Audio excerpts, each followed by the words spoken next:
Bom dia a todos. Esse colégio aqui eu tenho que falar para vocês que ele carece da alegria de vocês andando por esses corredores. Estamos com muitas saudades de vocês trazem alegria ao nosso colégio. Mas enquanto não dá para a gente estarmos juntos aqui, vamos trabalhando à distância e procurando aprender um pouco mais sobre a física. Continuando as nossas aulas, hoje nós vamos falar da terceira lei de Newton. Vamos falar, então, só recordando o capítulo 6, final da aula, para realmente você verificar que aprendeu, temos que fazer dos exercícios 8 até o 16. Tudo isso no capítulo 6 do livro texto de vocês, ok? Então eu faço a minha parte aqui, vocês assistem, reassistem, quantas vezes for necessário para entender, depois façam os exercícios. Surgiu dúvida? Coloquem lá no fórum, estaremos prontos a responder. Não deu para entrar no chat, o chat não funcionou direito. Deixe sua dúvida no fórum que a gente responde o mais rápido possível, ok? É uma boa maneira da gente se comunicar, tá certo? Então vamos começar a nossa aula. Como eu sempre falo para os meus alunos, recordar é viver. Nós estamos estudando dinâmica, então dinâmica, a parte da física que estuda os movimentos e as suas causas. Então lá no começo a gente viu o que é que gera uma mudança no estado de movimento? Força, tá certo? Depois disso nós começamos a falar das leis de Newton, que são aquelas leis que explicam todos os movimentos aqui no nosso planeta, tá? É a tal da mecânica clássica. Então a primeira lei de Newton é o princípio da inércia, que fala o quê? Um corpo está em movimento, ele tende a ficar em movimento retilíneo uniforme. Um corpo está parado, ele tende a ficar parado, tá ok? Desde que a resultante das forças que atuam sobre esse corpo seja igual a zero. Essa é a primeira lei de Newton, o princípio da inércia. Depois nós falamos da segunda lei de Newton, a aula da professora Alessandra, que fala princípio fundamental da dinâmica. A aceleração adquirida por um corpo é diretamente proporcional à resultante das forças que atuam sobre esse corpo e inversamente proporcional à massa desse corpo. Famoso força igual a massa vezes aceleração, tá certo? Então a gente aprendeu tudo até aí. A professora Alessandra no final da última aula falou sobre peso. Peso é a força com que a Terra atrai um corpo, tá certo? Então hoje nós vamos falar da terceira lei de Newton. Começando a aula de hoje, terceira lei de Newton, princípio da ação e reação. Ora, o que quer dizer esse corpo? O que quer dizer essa lei, corrijo? Ela quer dizer que toda vez que um corpo A exerce uma força sobre um corpo B, o corpo B reage, também transmitindo uma força em A. E essa força tem mesmo módulo, mesma direção, porém, sentido contrário. Como que é isso, professor? Como que é essa história aí? As forças, elas sempre ocorrem aos pares. Ou seja, eu sempre tenho, para toda ação, eu tenho uma reação. Tá certo? Então, a cada ação, uma reação. Ou seja, o que é isso? Olha lá. Se eu empurro esse corpo, ora, princípio da ação e reação, esse corpo também empurra, tá certo? Quando eu chuto uma bola, o que acontece? Ora, quando eu chuto uma bola, chamei aqui de A esse corpo, ele aplica na bola uma força, chamei força de A em B. Todo mundo já chutou uma bola, sabe? Quando eu chuto uma bola, vamos dizer, uma bola de vôlei, vôleizinho, né? Aplica uma força, a bola vai embora. Agora, se eu já chuto uma bola daquelas que tem areia dentro, que é para fazer exercício, eu já sinto, já com maior intensidade, a reação dessa força, tá certo? Mais adiante vamos entender por que a gente sente essas diferenças, tá certo? Mas então é isso, se eu aplico, quando eu chuto uma bola, eu aplico em B, uma força de B, princípio da reação, o que acontece? B aplica em A uma força de mesmo módulo, mesma direção e sentido contrário. Ou seja, aqui então eu teria a força que B exerce em A. Então aqui Eu tenho um par, ação, reação. A chuta a bola, aplicando uma força de A em B, B reage, aplicando uma força de B em A. Mesmo módulo, mesma direção, note que eu representei horizontalmente, porém em sentidos contrários. Essa da esquerda para a direita, essa da direita para a esquerda, tá certo? Quando eu ando, ora, por que é que eu ando? Quando eu ando, o meu pé empurra o chão para trás. O chão reage, empurra o meu pé para frente. Isso me faz andar. Mesma coisa as rodas de um carro. O motor faz a roda girar, empurrando o chão para trás. O chão reage, empurrando o carro para frente e ele se desloca, tá certo? Como que eu vou nadar quando eu estou na piscina, nadando? Ora, a minha mão empurra a água para trás. A água me empurra para frente e eu me desloco para frente. Por que é que um foguete consegue se deslocar? Ora, todos já viram, né? Quando nós temos um lançamento de um foguete, o que acontece? Os propulsores empurram o ar para baixo, tá certo? E o ar empurra o foguete para cima. Tudo isso é ação e reação.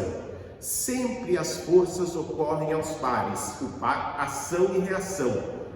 Importantíssimo, jamais, sob hipótese alguma, um par, ação e reação estará atuando no mesmo corpo. Essa história aqui, ó. A bola chuta. O rapaz chuta a bola. A bola aplica uma força no rapaz. Então, o rapaz da bola, bola no rapaz. Tá certo? Quando eu estou andando, eu empurro o chão me empurra. Então, uma força está no chão, outra força está em mim. Quando eu estou nadando, tá? Uma força está na água, outra força está em mim. Esses pares, ação e reação, jamais estarão no mesmo corpo. Ora, se jamais estarão no mesmo corpo, eles jamais vão se anular. Isso é importante porque sempre tem perguntas de vestibular, de provas, que acabam querendo induzir o aluno a achar que um par, ação e reação está no mesmo corpo, por isso vai se anular. Digo e repito, jamais um par, ação e reação vai se anular, uma vez que o par, ação e reação estão em corpos diferentes, por isso não se anulam, tá ok? Lembrando aqui da força-peso, que a professora Alessandra falou na última aula, olha, lembrando lá, força-peso é a força com que a Terra atrai o corpo. Ora, então eu desenho aqui, tá? Aqui a Terra, uma mesa, sobre a mesa um corpo qualquer, com uma certa massa, logo ele tem um peso que a gente sabe está voltado aqui para o centro da Terra. Essa é a ação, a Terra atrai o corpo. Gente, como eu já disse, é sempre a Terra atrai o corpo, então o corpo atrai quem? Atrai a Terra. É sempre assim, ação e reação. O corpo, a Terra atrai o corpo. Então, a Terra atrai o corpo. Desculpe. A Terra atrai o corpo. Logo, o corpo atrai a Terra. Uma força de mesmo módulo, mesma direção e sentido contrário. Então, todo corpo que tem massa que está sobre a Terra, ele atrai a Terra uma força. Se eu chamei aqui P, aqui, menos P. Está no centro da Terra a reação da força-peso. Então, a reação da força-peso está no centro da Terra. Tem o mesmo módulo da força-peso, a mesma direção e sentidos contrários. Ok? Entendido até aí? Vamos seguir então. Depois que a gente falou então do princípio da ação e reação, hoje nós vamos falar de duas forças a mais. Vamos falar de força normal e vamos falar de força de tração. Ora, o que é a tal da força normal que nós vamos usar muito de agora em diante? Força normal é a interação entre um corpo e uma superfície com o qual ela mantém contato, tá ok? Olha, então vamos entender. Tenho aqui esse corpo. Se eu colocar sobre essa plataforma aqui, nós estamos já à luz das leis de Newton, vamos procurar entender. Primeira coisa, está em repouso, não está? Está em repouso. Ora, se está em repouso, a resultante é zero. Certo? Vai ficar em repouso, o princípio da inércia. Resultante é zero. Olha, que forças estão atuando nesse corpo aqui? Eu sei que tem a força-peso, que puxa ele para baixo. só que ele está parado. Se ele está parado, é porque existe uma força que está empurrando ele para cima, que anula essa força peso. Que força é essa? É exatamente a força normal. Então, quando eu tenho um corpo, a gente sabe que esse corpo tem a força peso que puxa ele para baixo. Ora, por que ele não desce? Professor, ele não desce porque ele está sobre uma superfície, a superfície não deixa ele passar. Tá, nós vamos falar de força. Tem a força peso que puxa ele para baixo, porém, tem a força normal. Essa superfície está em contato com essa superfície. Contato de duas superfícies, aquela vez aí, contato, força normal. Contato, força normal. É sempre assim.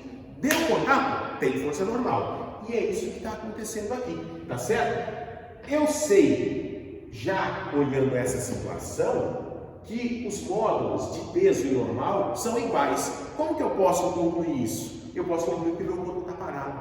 Se está parado, a resultante é nula. A única maneira da resultante ser nula nesse sistema de forças, já que eu tenho duas forças de mesma direção, vertical, sentidos contrários, tá? Uma para cima e outra para baixo, significa que o módulo do peso é igual ao módulo da força normal. Ah, beleza.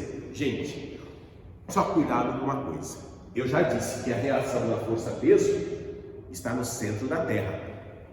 Normal não é a reação da força-peso. Normal não é a reação da força-peso. Fiquem atentos. Ela tem o mesmo, neste exemplo, valor, o mesmo módulo, só que não é a reação. Como que não é, professor? Não é porque nós já falamos.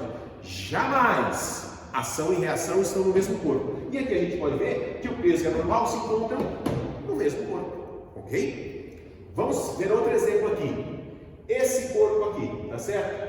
Supondo que ele esteja nessa situação, aonde está a força normal? Perpendicular à superfície de contato. A superfície é horizontal, força normal, vertical. A superfície é inclinada, a força normal, daí vem o nome, normal, perpendicular, que forma 90 graus. Então ela sempre forma 90 graus, a força normal, com a superfície de contato. Então tem uma superfície inclinada aqui, a normal vai ter 90 graus com essa superfície de contato. Essa é a direção, ok? Vamos seguir adiante. Força de tração. O que é força de tração? Toda vez que eu utilizar um fio, uma corda, para transmitir força, nessa corda, nesse fio, vai ter a força de tração, tá certo? Todos já viram aqui, quer dizer, de repente nem todos viram, mas é algo comum, um carro puxando o outro, tá certo? Como que ele usa? Uma corrente, uma corda, ali então o carro da frente aplica uma força no carro de trás. Então, para transmitir a força do carro da frente para o carro de trás, precisa dessa corda, dessa corrente, tá certo? Ali tem força de tração. E lógico, quando eu traciono, se o meu material não tiver a resistência necessária, ele vai se romper, tá certo? Então, se eu tenho uma corda fininha, eu não vou querer puxar um caminhão, porque vai se romper, porque a força de tração necessária para colocar em movimento esse caminhão é muito maior do que a força de resistência dessa corda. Tá certo? Então esse é um exemplo simples aqui, olha. Vamos voltar aqui. Tira o bloquinho para lá. Aqui essa caneca. Eu posso pegar a caneca e eu aplicar uma força nela. Ok. Aqui é uma força que eu estou aplicando. Mas se eu quiser transmitir uma força, a minha força através dessa corda, vejam que eu aplico uma força e essa corda transmite essa minha força. Quando isso acontece, eu tenho uma força de tração. Tá certo? Aqui estão alguns exemplos que nós vamos fazer bastante exercícios, né? Tem que fazer muito exercício. A professora Alessandra falou que tem muitas aplicações, verdade? E nós precisamos, então, fazer exercícios para entender essas aplicações, tá certo? Então, esse exemplo simples aqui, a canequinha que eu coloquei para vocês, aonde está a força de tração, beleza? Aqui, um arranjo comum, tá certo? Uma superfície, uma polia sem atrito, um corpo A aqui, um corpo B aqui, ligados por um fio. Ora, a gente olhando esse sistema aqui, a gente nota que, como esse cara está ali pendurado, isso vai descer. Para ele descer, ele puxa esse corpo para cá. Como que ele transmite esse movimento? Através do fio. E uma dica para vocês, no mesmo fio, a força de tração é sempre a mesma. Para o mesmo fio, a força de tração é sempre a mesma. Tá ok? Gente, então essa foi a nossa aula de hoje. Falamos sobre a terceira lei de Newton. A toda ação corresponde uma reação. De mesmo modo, mesma direção, sentidos contrários. Ok? Falamos de força normal, que é aquela força perpendicular à superfície de contato. Tem contato? Tem normal. Tem contato? Tem normal. Tá ok? E força de tração. Tem um fio? Tem uma corda? Tem força de tração. Ok? Essa é a minha aula. Faça os exercícios de 8 a 16 do capítulo 6 para a gente treinar. E eu vou fazer uma aulinha também resolvendo alguns exercícios de bloquinhos que vocês vão ver para pegar o jeito de aprender. E tem que treinar, treinar, treinar. Fiquem com Deus e até a próxima.